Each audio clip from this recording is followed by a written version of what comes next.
part, nous pensons qu'il faut définir un nouveau régime ambitieux, capable de répondre aux enjeux et défis de demain. Un régime public, solidaire et mutualisé, couvrant de façon universelle tous les agriculteurs, toutes les agricultures.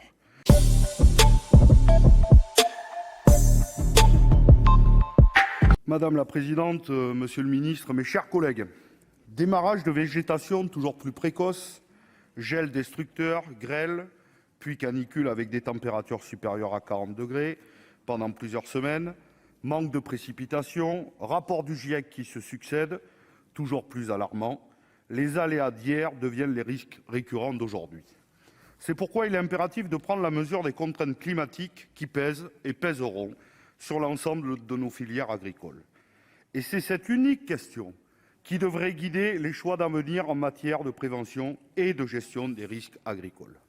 Mais malheureusement, il n'en est rien. Ici comme ailleurs, d'autres motivations priment. Le marché, la concurrence, la financiarisation, le profit.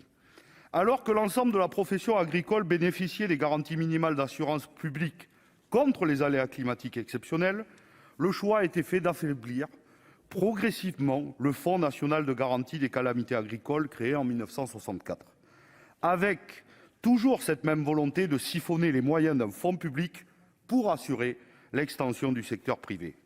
Pourtant, nous le savons, le système assurantiel privé est inefficace et inadapté aux enjeux de notre siècle.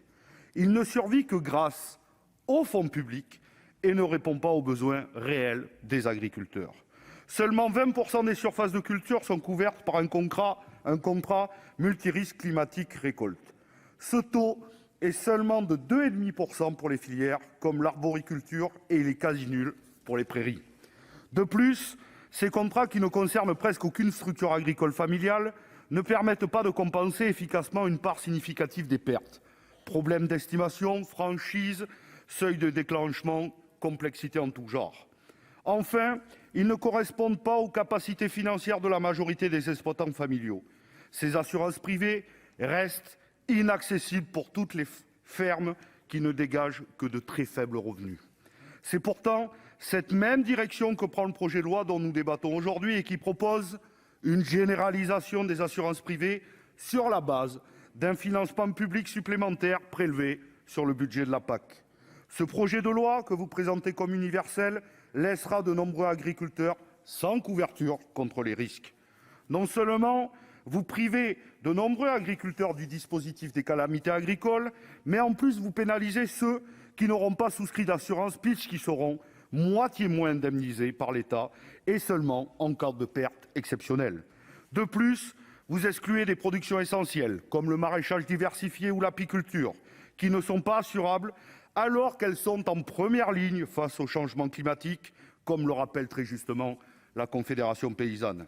Nous avons un désaccord avec la majorité de la commission des affaires économiques qui a même inscrit à l'article 3 ter une minoration de l'aide à l'installation si les candidats n'ont pas souscrit une assurance ou s'ils n'ont pas réalisé un diagnostic de gestion des risques, alors qu'il faut au contraire faciliter l'accès aux aides à l'installation.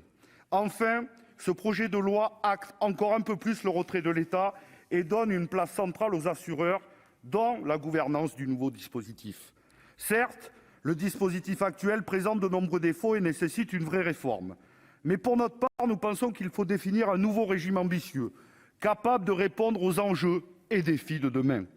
Un régime public, solidaire et mutualisé, couvrant de façon universelle tous les agriculteurs, toutes les agricultures.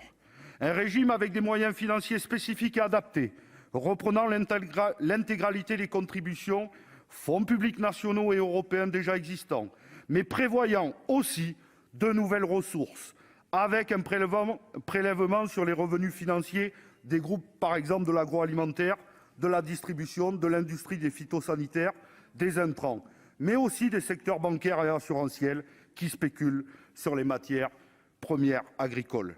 Un régime dont la gestion serait confiée majoritairement aux représentants professionnels agricoles eux-mêmes, aux côtés de l'État, de façon à ce que les premiers des bénéficiaires puissent définir et adapter directement les critères et les choix de gestion pour assurer une couverture la plus importante possible des pertes subies tout en jouant un véritable rôle de prévention et d'adaptation des systèmes agricoles aux risques encourus. C'est pourquoi, malgré les avancées adoptées par la commission des affaires économiques, nous pensons en particulier à la méthode d'évaluation des pertes, à la possibilité de contester l'évaluation des pertes, ou encore à la possibilité pour le ministre de plafonner le montant des primes en cas de forte inflation de ces dernières. Nous ne voterons pas ce texte, sauf évidemment si nos amendements venaient à être adoptés. Je vous remercie.